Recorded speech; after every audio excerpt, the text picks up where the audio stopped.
Okay, como se pueden dar cuenta, Robert lo acaba de decir, hay muchísimas razones por las cuales estar del lado de ser un dueño de un negocio, ser un inversionista profesional, tiene una gran ventaja, no solo por los impuestos, sino por la cantidad de dinero que puedes ganar. Te quiero preguntar a Robert, ¿en cuál de los 4 lugares del cuadrante puedes ganar más dinero? Robert, in which of the 4 the parts of the quadrant can you make the most money? The richest people in the world are here. That's Bill Gates. And the richest investors are over here, like Warren Buffett. They're the richest in the world. But I'm not saying everybody come over here. What I'm saying here is this: there's a lot of people who make a lot of money here. Many doctors and lawyers and hardworking, self-employed people make money here. The point is, be the one that you want to be most successful in. Today, in today's world, even though you're an employee, you still need to be an investor. Because if you don't invest, you'll always be poor. So what I say is you need 2 professions today, one for you to work in and one for you to invest in, where your money working for you.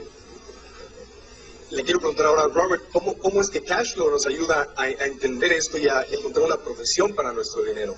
How does the cash flow game help us to find a profession for our money?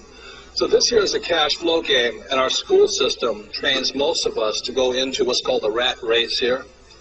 And the rat race is where you get up and you work hard for money, work hard for money.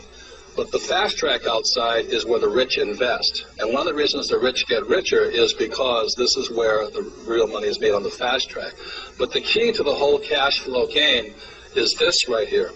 This is a financial statement. And Rich Dad, Poor Dad is about how you read financial statements. Financial education begins with financial literacy.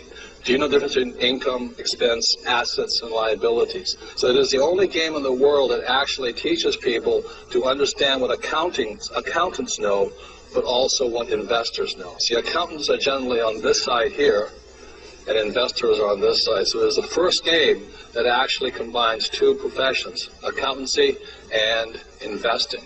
And that's what makes the game so unique. It's not an easy game, but it's a very powerful game because it gives people the financial education to learn how to have money work hard for them so they don't have to work hard for money. As I'll say it again, our school system teaches us to work hard for money, but the rich, what they teach their kids is how to have money and people work hard for them.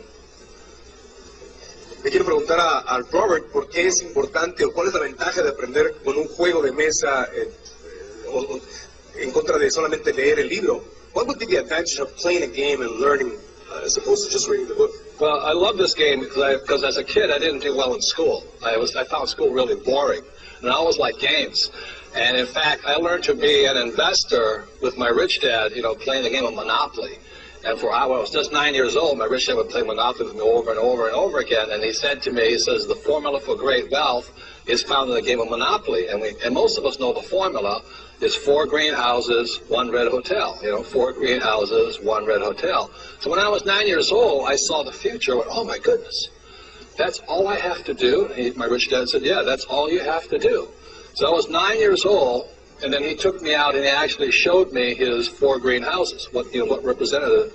And then when I was 19, just 10 years later, I came back. I went to school in New York, and I came back from school, and my rich dad had bought the big red hotel right in the middle of Waikiki Beach.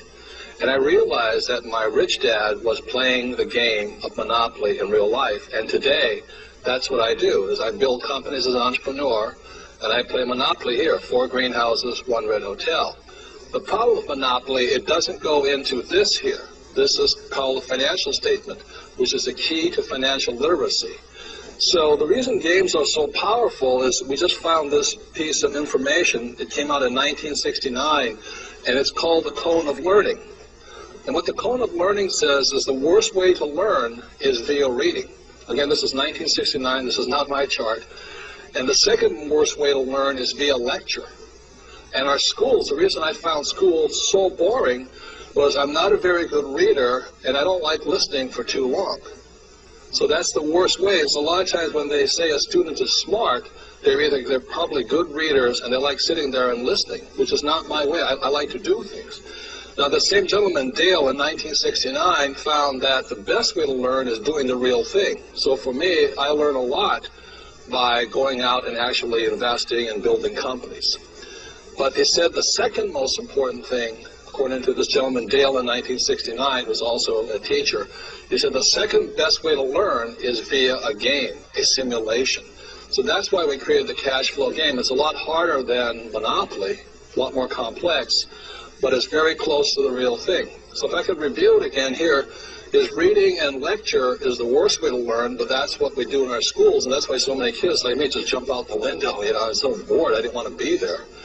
But playing a game actually, got me all engaged. I really wanted to learn. And in doing the real thing, one of the reasons so many people who do well in school do not do well in the real world, on the street here, is because our schools teach you not to make mistakes. So how can you learn anything if you don't make mistakes? You know, you can't learn to ride a bicycle if you don't fall off one time. You can't play soccer if you don't make some mistakes some of the time.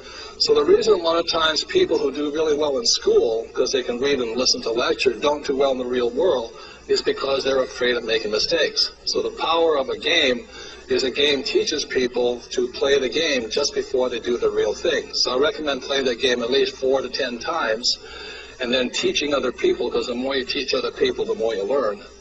And that game then helps spread, so one family can get together, and one family can teach 4 people, and those 4 people can teach another 10 people, and that's how the education spreads.